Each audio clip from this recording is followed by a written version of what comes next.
এই ভিডিওটা করছি আমি তারকেশ্বরের উদ্দেশ্যে। যারা যাওনি, যারা যাবে ভাবছো, তারা অবশ্যই যেতে পারো। অনেকে অনেক রকমের ভিডিও করছে যে আগের বছর আগে ব্যবস্থা ভালো ছিল, এই বছরের নাকি ব্যবস্থা খুবই খারাপ করেছে।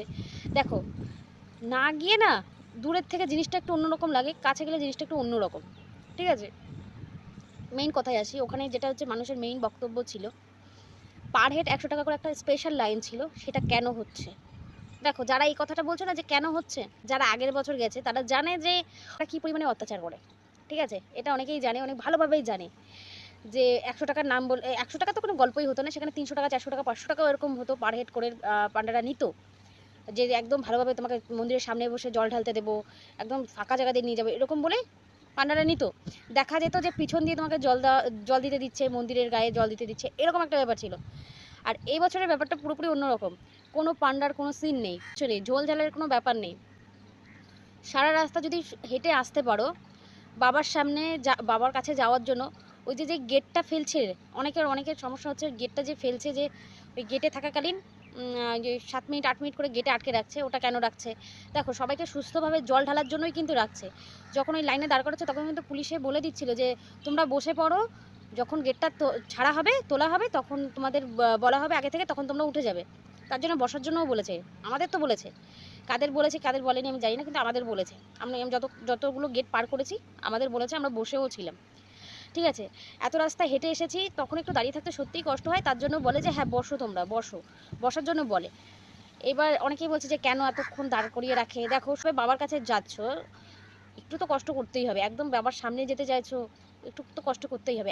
তোমাকে এমন কোনো জায়গাতে জল দেওয়ার ব্যবস্থা করে দেয়নি এই বছর যে পেছন দিয়ে তুমি জল দেবে, মন্দিরের গায়ে তুমি জল দেবে, সেটা কোনো ব্যবস্থা নেই। আমরা কষ্ট হয়েছে, আমরা যখন ওই লাইনে ছিলাম, প্রায় 40 মিনিট লাইনে দাঁড়িয়েছিলাম। তো সেখানে আমরা 40 মিনিট, ওই 45 মিনিট দাঁড়িয়েছিলাম লাইনে, কিন্তু একদম বাবার সামনে গিয়ে সুস্থভাবে একদম বাবাকে দর্শন করে আমরা জল ঢেলেছি। এটা তো স্বাভাবিক যে 5-7 মিনিট দাঁড়িয়ে থাকা সম্ভব নয় এই সময়। ঠিক আছে, যেহেতু সবাইকে সুযোগ করে দিতে হবে, আমরা ওখানে 10 সেকেন্ড দাঁড়িয়েছিলাম, যে জলটা ঢালার পরে বাবাকে প্রণাম করলাম, দেখলাম, তারপর আমরা বেরিয়ে এসেছি। সবাইকে সুযোগ করে দিতে হবে। এবার অতক্ষণ দাঁড়িয়ে থাকা যায় না, এখানে 1 মিনিট দাঁড়াবো, 2 মিনিট দাঁড়াবো, এটা না, আরও মানুষকে সুযোগ করে দিতে হবে। ঠিক আছে, এটাও একটু বুঝতে হবে। নিজে নিজে যেমন সুযোগটা পাচ্ছ, অন্যকেও সুযোগটা করে দিতে হবে। আবার অনেককে দেখেছি যে বাচ্চাদের আর বয়স্কদের একটু আগে ছেড়ে দিচ্ছে, যেটা বলছে যে কেন ছেড়ে দিচ্ছ কেন? দেখো, বয়স্ক মানুষ দেখলেও তো একটু কষ্ট হয়, নিজেদেরই এত কষ্ট হচ্ছে, তাহলে এই বাচ্চা বয়স্কদের তাহলে কত কষ্ট হচ্ছে।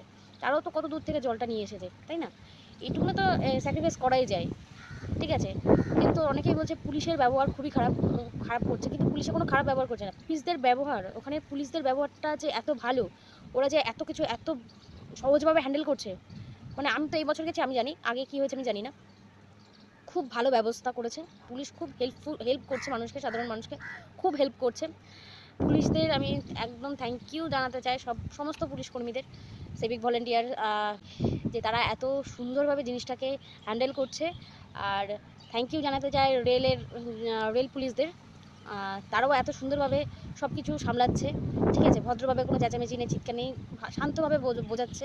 ঠিক আছে, থ্যাংক ইউ সো মাচ। যারা ভাবছো যাবে তারা অবশ্যই যেতে পারো, ব্যবস্থা খুবই ভালো।